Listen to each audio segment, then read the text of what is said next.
السلام علیکم ورحمۃ اللہ وبرکاتہ۔ الحمد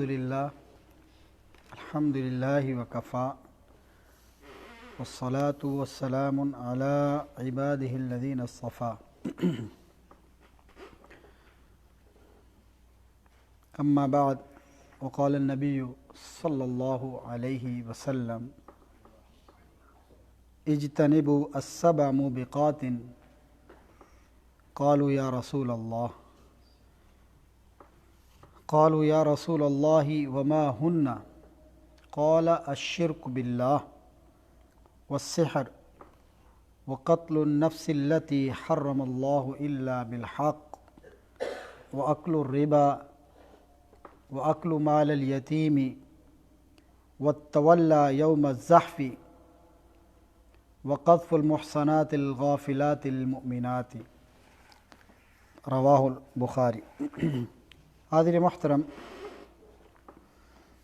عزیز دوستو، ساتھیو، محترم بزرگوں، ایک تو پہلی سب سے گزارش یہ ہے کہ ماشاءاللہ آج کچھ رونق لگ رہی ہے، تو جتنے بھی ساتھی موجود ہیں ان سے گزارش ہے کہ کوشش کیا کریں کہ غیر حاضری نہ ہو۔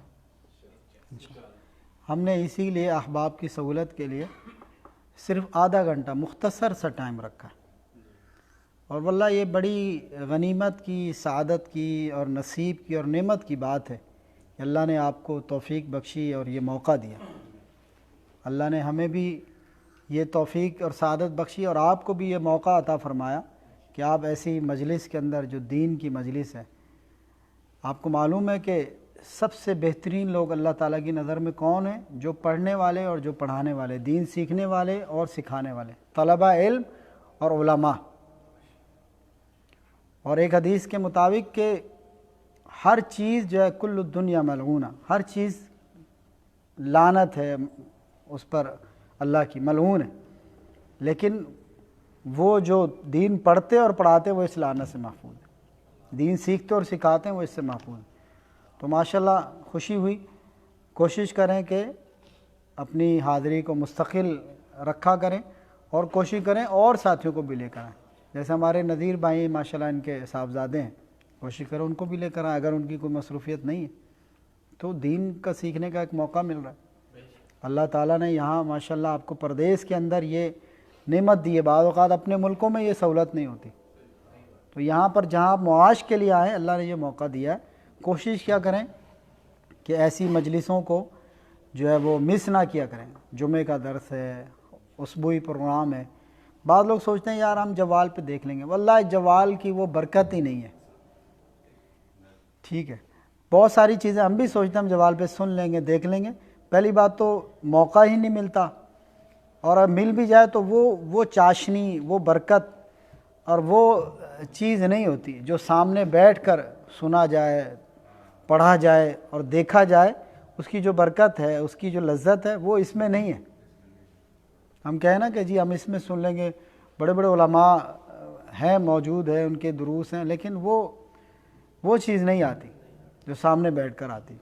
تو کوشش کریں ماشاءاللہ خود بھی اس کی باقاعدگی اور پابندی، اور احباب کو، دوستوں کو، ساتھیوں کو بھی جتنا لا سکیں۔ آپ کے لیے صدقہ جاریہ ہے، اگر آپ کی دعوت پر کوئی ایک ساتھی آ جاتا ہے اور اس کا عقیدہ درست ہو جاتا ہے، اس کے معاملات درست ہو جاتے ہیں، اس کی اصلاح ہو جاتی ہے، قرآن کی کوئی آیت سن کے، پیارے پیغمبر کا کوئی فرمان سن کے، عقیدے کی کوئی بات سن کے اس کے معاملات درست ہو جاتے ہیں، تو یہ ہمارے لیے بڑی یعنی واللہ ایک صدقہ جاریہ ہے، بڑی خیر کی بات ہے۔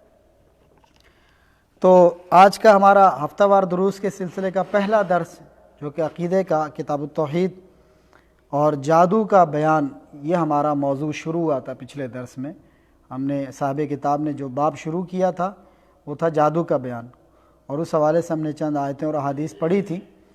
تو اسی ضمن میں حضرت ابو ہریرہ رضی اللہ تعالیٰ عنہ کی یہ روایت ہے جو میں نے آپ کے سامنے پڑھی ہے، بیان کی ہے، صحیح بخاری کی روایت ہے، اور بڑی جو ہے معروف حدیث ہے، اور بڑی ہی اس کے اندر اللہ کے رسول صلی اللہ علیہ وسلم نے امت کو اور اپنے اصحاب کو جو ہے کچھ ایسے مہلک بیماریوں سے، کچھ ایسے کبیرہ گناہوں سے اور کچھ ایسے اللہ کی نافرمانی کے کاموں سے ڈرایا ہے کہ جو انسان کے جو ہے لیے سخت نقصان دہ ہیں، اس کے ایمان کے لیے، اس کے دین کے لیے، اس کی دنیا کے لیے اور اس کے آخرت کے لیے۔ تو اللہ کے رسول صلی اللہ علیہ وسلم نے تنبیہ فرمائی اور الفاظ کیا استعمال فرمائے کہ اجتنبوا السبع الموبقات، اجتنبوا السبع الموبقات، 7 ہلاک کر دینے والی چیزوں سے اپنے آپ کو بچا لو۔ جو پتہ چلتا ہے کہ یہ وہ چیزیں ہیں جن کا آگے ذکر ہونے والا ہے جو انسان کو ہلاک کر دینے والی، کیا مطلب اس کے دین کو، اس کے ایمان کو برباد کر دینے والی، کیونکہ مومن کا اصل خسارہ تو ایمان کا خسارہ ہے نا، اس کے دین کا خسارہ ہے۔ دنیاوی طور پہ تو کچھ بھی اس کے پاس ہو، لیکن اگر اس کے پاس دین نہیں ہے، اس کے پاس ایمان نہیں ہے، یا ان میں نقص ہو گیا تو یہ بڑا خسارہ ہے۔ مومن کا اصل خسارہ یہ، اس لیے فرمایا کہ 7 ہلاک کر دینے والی چیزوں سے، یعنی اس سے پتہ چلتا ہے کہ یہ بندے کے ایمان کو اور بندے کے دین کو ختم کر دینے والی چیز ہے۔ ایک مومن کے ایمان کے حوالے سے سخت نقصان دہ چیزیں ہیں جن کے بارے میں اللہ کے رسول صلی اللہ علیہ وسلم اس حدیث کے اندر تنبیہ فرما رہے ہیں اور ڈرا رہے ہیں۔ فرمایا کہ اجتنبوا السبع موبقات، 7 ہلاک کر دینے والی چیزوں سے، کاموں سے اپنے آپ کو بچاؤ، اجتناب کرو، پرہیز کرو۔ قالوا یا رسول اللہ وما ہن، تو صحابہ کرام نے عرض کی کہ اللہ کے رسول وہ 7 چیزیں کون سی ہیں، ہمیں بتلائیے۔ صحابہ کرام کا بھی حرص، ان کا بھی شوق اور ان کی بھی رغبت دیکھیں کہ وہ ہر چیز کے ایسے کے بارے میں جاننے کے لیے تیار رہتے تھے جو ان کو جو ہے جو ان کے نقصان دہ ہو اس کے بارے میں جاننے کے لیے، اور جو ان کو فائدہ مند ہو اس کے بارے میں بھی جاننے کے لیے جو بڑے حریص ہوا کرتے تھے دین کے بارے میں، کہ ہر نقصان دہ چیز کے بارے میں پتہ چلا مجھ سے اپنے آپ کو بچا لے، جہنم سے بچ جائیں، اور ہر فائدہ مند چیز کے بارے میں ہمیں پتہ چلے اس کو ہم کر لیں اور جنت میں داخل ہو جائیں۔ صحابہ کرام نے پوچھا کہ یا رسول اللہ وما ہن، وہ کیا ہیں، وہ کون سی چیزیں؟ قال الشرک باللہ، سب سے پہلی چیز اللہ کے ساتھ شرک۔ اسی لیے میں کہا کرتا ہوں کہ عقیدہ یہ ایک مومن کی زندگی میں سب سے قیمتی چیز، عقیدہ توحید، عقیدہ خالص، شرک سے کی آلودگیوں سے، شرک کی خرابیوں سے پاک، بدعات سے پاک، صاف ستھرا جو عقیدہ ہے، خالص عقیدہ، یہ ایک مومن کے لیے سب سے قیمتی چیز۔ تو ان ہلاک کر دینے والی چیزوں میں جو سب سے پہلی جو چیز فرمائی وہ کیا؟ الشرک باللہ۔ اور آپ کو پتہ ہے کہ ان الشرک لظلم عظیم، ظلم عظیم ہے۔ قرآن کی جب آیت اتری نا کہ جن لوگوں نے اپنی جانوں پہ ظلم کیا تو ان کے بارے میں وعید، تو صحابہ کرام بڑے پریشان ہو گئے کہ اللہ کے رسول کون ہے ہم میں سے ایسا جس نے اپنی جان پہ ظلم نہ کیا ہو، یعنی کوئی گناہ نہ کیا ہو، کوئی غلطی نہ کی ہو، کوئی کوتاہی نہ کی ہو۔ تو پھر اس کی تفسیر فرمایا کہ ان الشرک لظلم عظیم، بے شک یہ جو شرک ہے نا یہ ظلم عظیم ہے۔ ہر گناہ کی معافی ہے لیکن شرک کی معافی نہیں۔ ان اللہ لا یغفر ان یشرک بہ، اللہ کا فیصلہ ہے بالکل کلیئر، اسٹریٹ فارورڈ، کوئی اس میں دو رائے نہیں ہے، کوئی اس میں شک شبہ والی بات نہیں۔ دوسری چیز فرمائی والسحر، جادو۔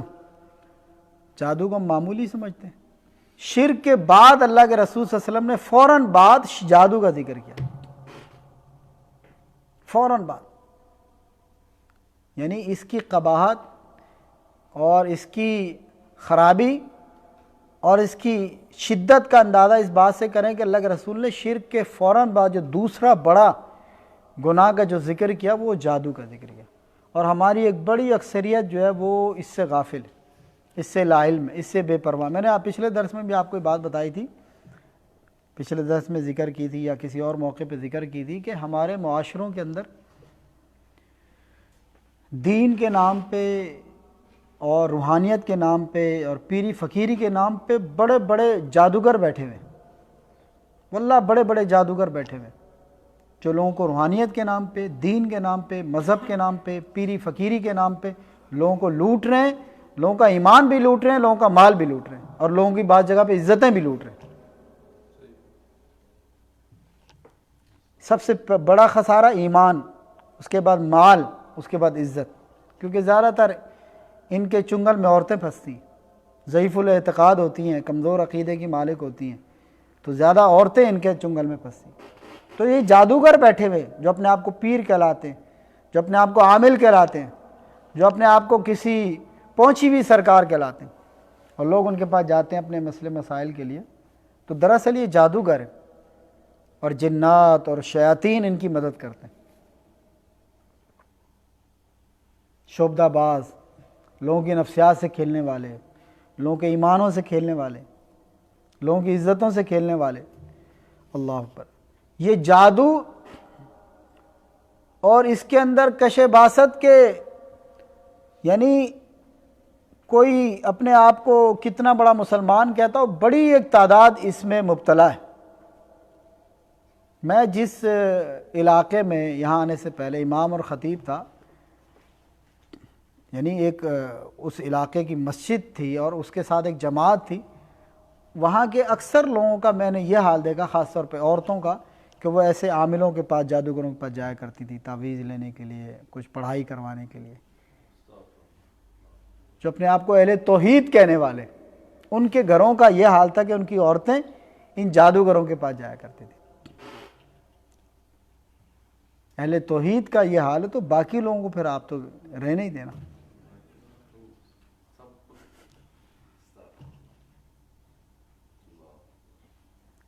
سمجھایا کئی دفعہ اپنے درسوں میں، جمعوں میں، کہ یہ آپ کے ایمان کے بھی ڈاکو ہیں، آپ کے مال کے بھی ڈاکو ہیں، ان سے بچیں۔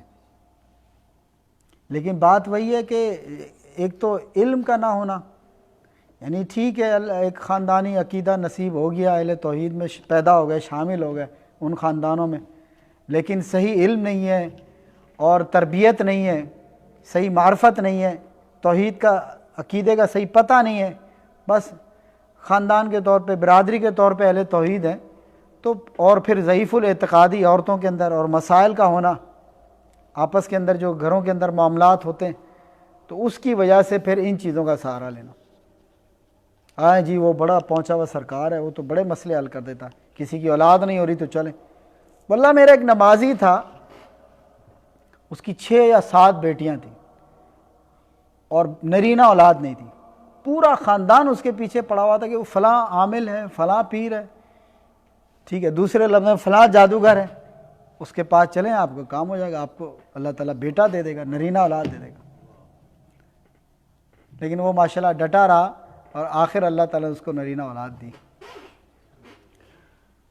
تو یہ جو ضعیف الاعتقاد لوگ ہوتے ہیں، کمزور ایمان والے لوگ ہوتے ہیں، شیطان ان کے ساتھ کھیلتے ہیں، اور اللہ تعالیٰ بھی ایسے لوگوں کو جو ہے ڈھیل دے دیتا ہے، اور بعض اوقات اللہ تعالیٰ بھی ایسے لوگوں کو ایسی طرف جانے دیتا ہے، کوئی ان کے ایسے کام ہو جاتے ہیں وہ سمجھتے ہیں یہ بڑی پہنچی ہوئی سرکار ہے۔ یہ دراصل آزمائش ہوتی ہے، یہ دراصل آزمائش ہوتی ہے۔ وہ جی فلاں پیر تو پتر دیتا ہے،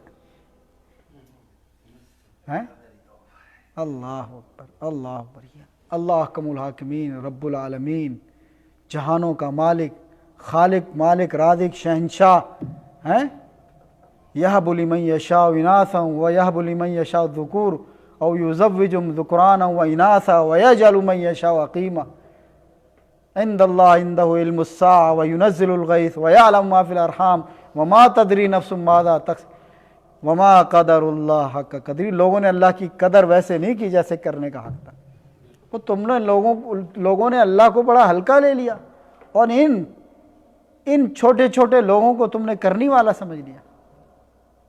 اللہ اکبر، اللہ اکبر۔ تو یہ جادو، اللہ اکبر، جادو حرام اور کبیرہ گناہ ہے، حرام اور کبیرہ گناہ، کیونکہ اس حدیث میں جتنے بھی گناہ ذکر ہیں وہ سارے کبائر ہیں، اور امام بخاری نے اس کو جو ہے، امام مسلم نے اسی حدیث کو الایمان باب الکبائر و اکبرھا، کبائر اور پھر کبائر میں بھی جو سب سے بڑے ہیں، اور اس میں اس حدیث کو ذکر کیا امام مسلم، اور امام بخاری نے جو یہ حدیث ذکر کیا، ان الذین یاکلون اموال الیتامی ظلما، یتیموں کا جو ظلم سے مال کھاتے ہیں، اس باب میں اس کو لے کر آئے موضوع کی مناسبت۔ تو یہ جتنے بھی گناہ ذکر ہوئے، ساتوں کے ساتھ بڑے بڑے گناہ، کبائر، اور کبائر میں سے بھی اکبر۔ تو یہ جادو حرام اور کبیرہ گناہ ہے. کیوں؟ اس میں اللہ تعالیٰ کے ساتھ غیروں کو شریک کیا جاتا ہے، اور اس لیے ظاہر ہے کہ شرک ہے. میں نے آپ کو شاید یہ بات پہلے بھی بتائی ہے جب ہم نے یہ موضوع شروع کیا تھا کہ جادو جو ہے یہ شرک کے اکبر کی اقسام میں سے اور توحید کے منافی ہے.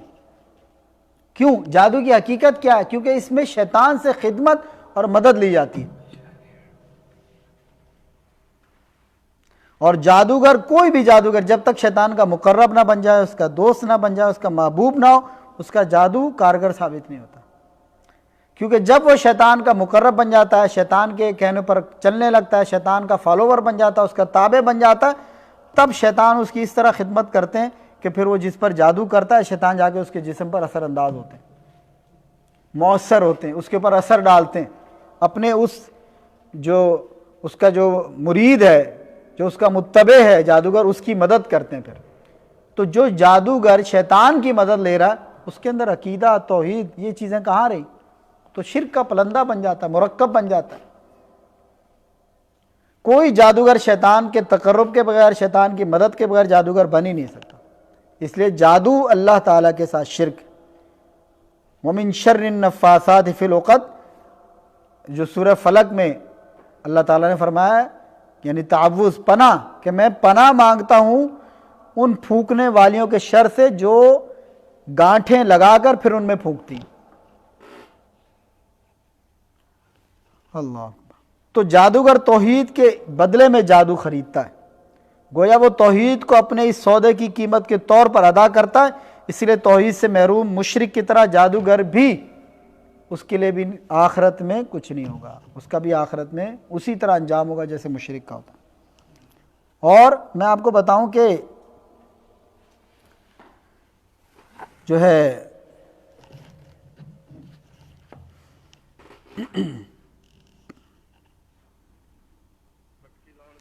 میں ابھی بھائی تھوڑی دیر میں کال کرتا ہوں آپ کو. تو یہ جادوگر ایسے ایسے کام کرتے ہیں اور شیطان ان سے ایسے ایسے کام کراتا کہ انسان سنے تو دنگ رہ جائے، انسان کی عقل گم ہو جائے. استغفر اللہ، نعوذ باللہ، ایسے ایسے ہم نے واقعات پڑھے اور سنے ہیں کہ پیشاب سے انہوں نے قرآن کو لکھا. یہ حقیقی واقعات ہیں جو بڑے مصدقہ اور مستند ہیں. جانوروں کے خون سے انہوں نے صورتوں کو لکھا.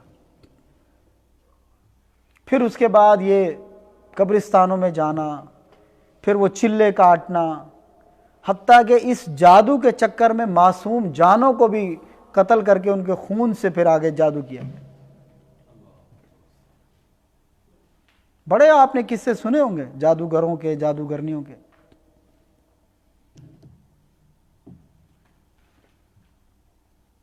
اللہ اکبر، اللہ اکبر، اللہ اکبر. تو جادو جو ہے شرک کے بعد پیارے پیغمبر علیہ الصلوۃ والسلام نے اس کا ذکر فرمایا. اور تیسری جو ہلاک کر دینے والی چیز فرمایا کہ وَقَتْلُ النَّفْسِ الَّتِي حَرَّمَ اللَّهُ إِلَّا بِالْحَقِّ، اللہ تعالیٰ کی حرام کی ہوئی جان کو ناحق قتل کرنا. یعنی اللہ نے حرام کیا ہے اس جان کو قتل کرنا، لیکن آپ اس کو ناحق قتل کر دیں، آپ کا حق نہیں بنتا. کسی جان کو قتل کر دینا جس کا آپ کا حق نہیں بنتا تھا کہ آپ اس کو قتل کریں، آپ کے لیے اللہ کی طرف سے حرام تھا اس کی جان لینا، اور آپ اس کو قتل کر دیں. یہ تیسرا بڑا گناہ اس حدیث کے اندر جو ذکر ہو. مثال کے طور پہ جہاد کر رہے ہیں تو کافر کو قتل کر رہے ہو تو حق ہے. مثال کے طور پہ قصاص میں کسی شخص کو قتل کر رہے ہو تو ایک حق ہے. لیکن ناحق قتل کرنا، بے گناہ قتل کرنا، معصوموں کو قتل کرنا، اس لیے فرمایا نا کہ من قتل النفس قتل الناس جمیعا، اس طرح کر کے قرآن کی آیت بھی ہے کہ جو ایک جان کو قتل کرتا ہے گویا کہ پوری انسانیت کو قتل کر دیتا. ومن احیا فکانما احیا الناس جمیعا، اور جو کسی ایک جان کی جان بچاتا ہے، اس کو زندہ، یعنی اس کی زندگی اس کی بچاتا ہے، تو گویا کہ پوری انسانیت کی زندگی بچاتا ہے. یعنی اسلام کے اندر انسانی جان کی کتنی قیمت ہے.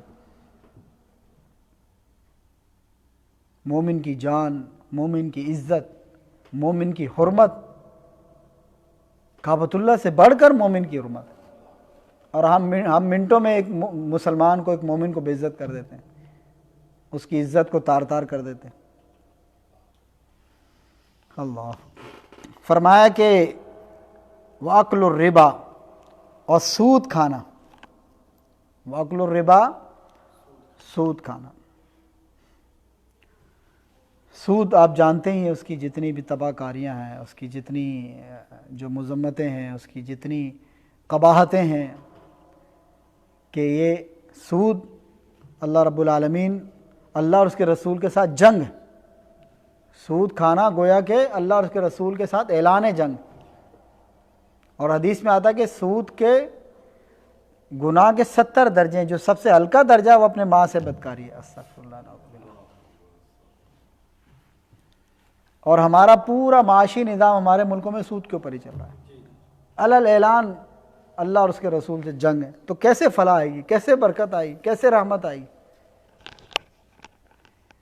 الٹا اگر کوئی فیصلہ کوئی شرعی عدالت دے دے یا کوئی کیس کر دے تو الٹا حکومت اس کے مقابلے میں کھڑی ہو جاتی ہے، سود کو برقرار رکھنے کے لیے اور سود کو ختم کرنے کے خلاف حکومت فریق بن کر، پٹیشن بن کر، پارٹی بن کر کھڑی ہو جاتی ہے، باقاعدہ کیس فائل کر دیتی ہے، پٹیشن ریٹ دائر کر دیتی ہے کہ سود کو ختم نہ کیا جائے۔ ہمارے پاکستان میں سپریم کورٹ میں کئی سالوں سے یہ مقدمہ لٹکا ہوا، عدالت فیصلہ بھی دے تو حکومت اس کے خلاف درخواست دائر کر دیتی ہے، پھر وہ التوا میں چلا جاتا ہے کئی سالوں سے۔ ابھی پھر پچھلے دنوں غالباً شرعی عدالت نے فیصلہ دیا ہے۔ یہ اسلامی ملک کا حال ہے، تو باقی غیر مسلموں کی تو بات ہی چھوڑ دیں۔ اس کے بعد فرمایا کہ وَأَكْلُ مَالِ الْيَتِيمِ، یتیموں کا مال کھانا، جس کو ہم بڑا ہلکا لیتے ہیں، بہت بڑا ظلم ہے یہ بھی، یتیم کا مال کھانا۔ یتیم کی کفالت کرنے والا، اس کی فضیلت یہ اللہ کے رسول نے فرمایا کہ قیامت کے دن وہ اور میں ایسے ہوں گے، جیسے یہ 2 انگلیاں ہیں نا، فرمایا قیامت کے دن جو یتیم کی کفالت کرتا ہے، یتیم کے سر پر ہاتھ رکھتا ہے، اس کے اوپر شفقت کرتا ہے، اس کا خیال رکھتا ہے، وہ اور میں قیامت کے دن ایسے ہوں گے یا جنت میں ایسے ہوں گے۔ اور جو یتیم کا مال کھاتا ہے اس کا کیا انجام ہوگا؟ اور اس کے بعد فرمایا کہ وَتَوَلَّا يَوْمَ الزَّحْفِ، کفار سے مقابلے کے دن، جہاد کے دن پیٹھ پھیر کر بھاگ جانا، یہ بھی کبیرہ گناہوں میں سے۔ اب مقابلہ ہو گیا ہے تو اب کھڑے رہو استقامت کے ساتھ، پیٹھ نہ دکھاؤ، پیٹھ پھیر کے بزدل نہ بنو، بزدلوں کی طرح بھاگو نہیں۔ اور آخری چیز وقذف المحصنات الغافلات المؤمنات، پاک دامن عفت مآب اہل ایمان عورتوں پر بہتان بازی، ان پر افطرا، ان پر بہتان، ان پر تہمت،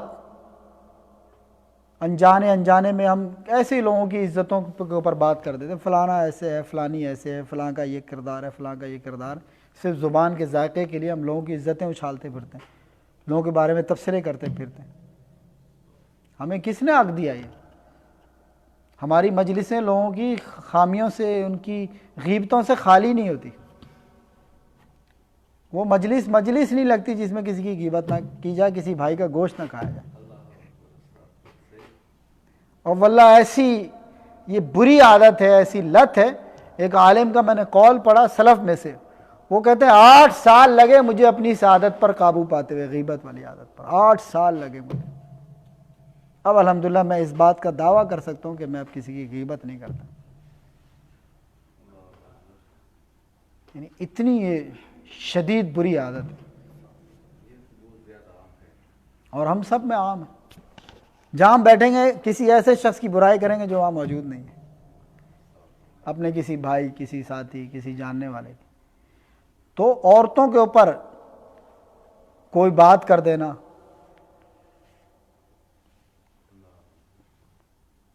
تو یہ بھی کبیرہ گناہوں میں سے۔ حضرت جندب رضی اللہ تعالیٰ عنہ سے مرفوع روایت ہے، فرماتے ہیں کہ حد الساحر ضربۃ بالسیف، جادوگر کی حد یا سزا یہ ہے کہ اسے تلوار سے قتل کر دیا جائے، یہ جادوگر کی حد ہے۔ اسلام میں جیسے مرتد کی سزا قتل ہے، اسی طریقے سے جادوگر کی سزا بھی قتل ہے۔ حالانکہ اسلام میں مشرک کو بھی قتل کرنے کا نہیں کہا گیا، اس کی اصلاح کرنی ہے، اس کو دعوت دینی ہے، اس کو شرک سے بچانا ہے، ٹھیک ہے۔ کافر بھی ہے تو اس کو بھی قتل نہیں کرنا، الا یہ کہ آپ کے خلاف میدان میں آ جائے، وہ ایک میدان جنگ میں جہاد میں آ جائے، وہ ایک الگ بات ہے، لیکن کافر آپ کے آس پاس ہے، آپ کو یہ حکم نہیں کہ آپ اس کو قتل کریں، لیکن مرتد کو اور جادوگر کو حکم ہے کہ ان کو قتل کرو۔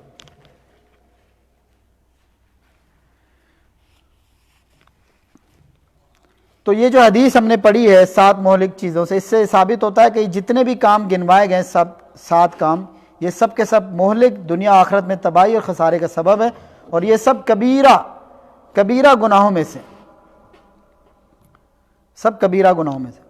اور اس حدیث میں شرک کے فوراً بعد جادو کے ذکر سے یہ بھی معلوم ہوا کہ جادو بھی اللہ تعالیٰ کے ساتھ شرک کے برابر ہے، جادو بھی اللہ تعالیٰ کے ساتھ شرک کے برابر ہے۔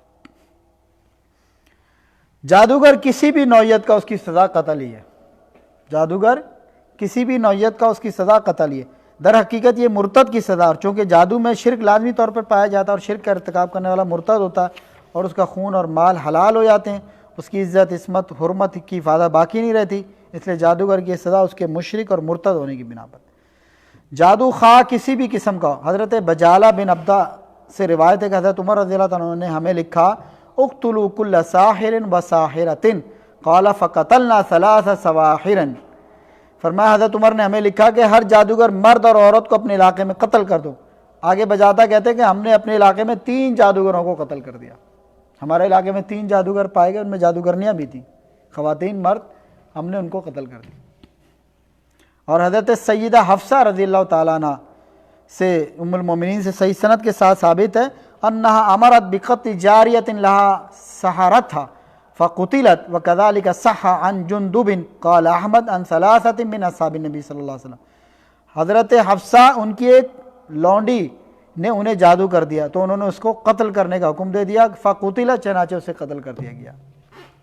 اور اسی قسم کا قول جندب سے بھی منقول ہے۔ امام احمد رحمہ اللہ فرماتے ہیں کہ جادوگر کو قتل کرنا نبی کریم صلی اللہ علیہ وسلم کے 3 صحابہ کرام جندب، عمر اور حفصہ رضوان اللہ علیہم اجمعین سے ثابت ہے۔